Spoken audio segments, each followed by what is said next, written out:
Then we have 2-point form of the equation of line.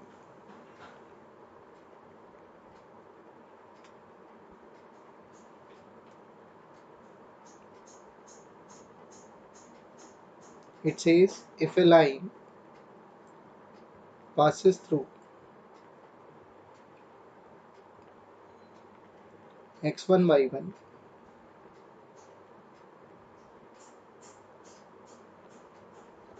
and x2 y2, then you can write the equation directly. Its equation is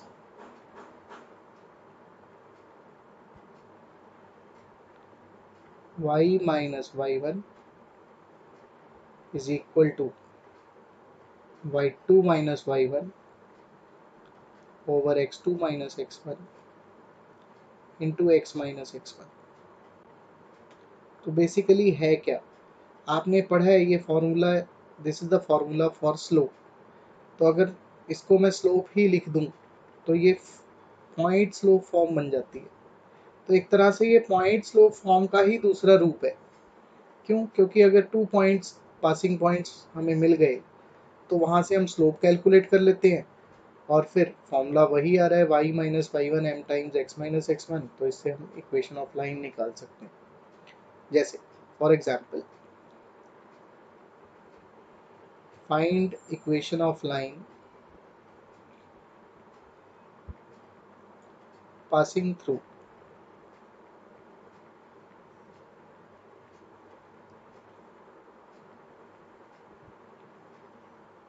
two comma 3 and 4 comma minus 5. Now this is behaving as x1 y1। ये आपकी मर्जी होती है, आप x1 y1 जिस मर्जी को दे सकते हो। ऐसे ही इसको हमने x2 y2 मान लिया। Now what is the slope of the line? Slope of the line is y2 minus y1, that is minus 5 minus 3 divided by 4 minus 2. So we have minus 8 upon 2, that is minus 4. So putting these values in this format, y minus y1 is equal to y2 minus y1 over x2 minus x1 into x minus x1. What is this value of minus 4? This is actually y2 minus y1 over x2 minus x1। तो ये सारी value यहाँ पर minus 4 put हो जाएगी। तो y minus y1 का role play कर रहा है 3, m का रोल प्ले कर रहा है माइनस 4 और x1 का रोल प्ले कर रहा है x minus 2।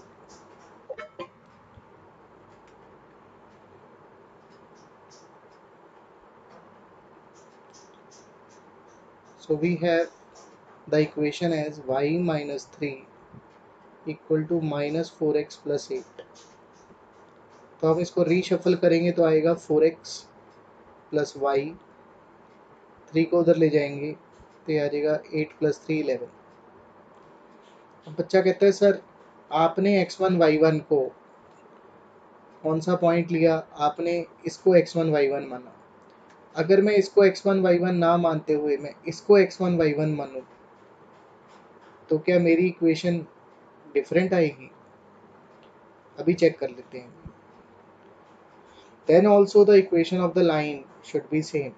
So y minus y1, now the y1 is plus 5, sorry minus 5, so y minus y1 है तो y plus 5 is equal to y2 minus y1 3 plus 5 upon x2 minus x1 2 minus 4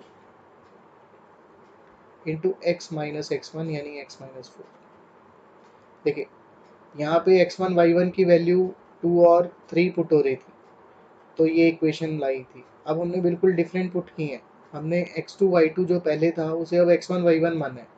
तो हम देखना चाहते हैं क्या मेरी equation of line में कोई फ़र्क पड़ता है।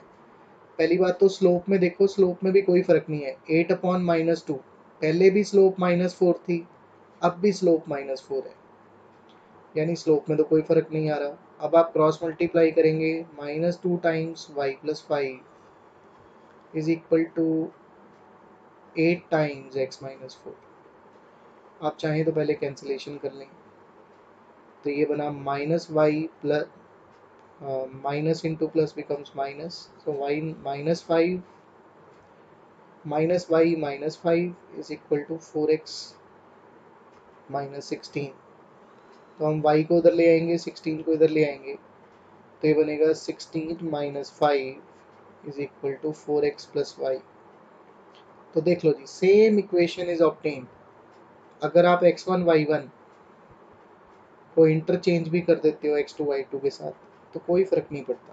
दैट मीन्स बच्चे को ये डाउट रहता है सर x1 y1 में मैं कौन सा पॉइंट पुट करूं, आपकी मर्जी। आप 2,3 भी पुट कर सकते हो, आप 4, माइनस 5 भी पुट कर सकते हो, दोनों से सेम आंसर आएगा, आंसर चेंज हो ही नहीं सकता है। नोट कर लेंगे जी, कोई डाउट हो तो पूछिए।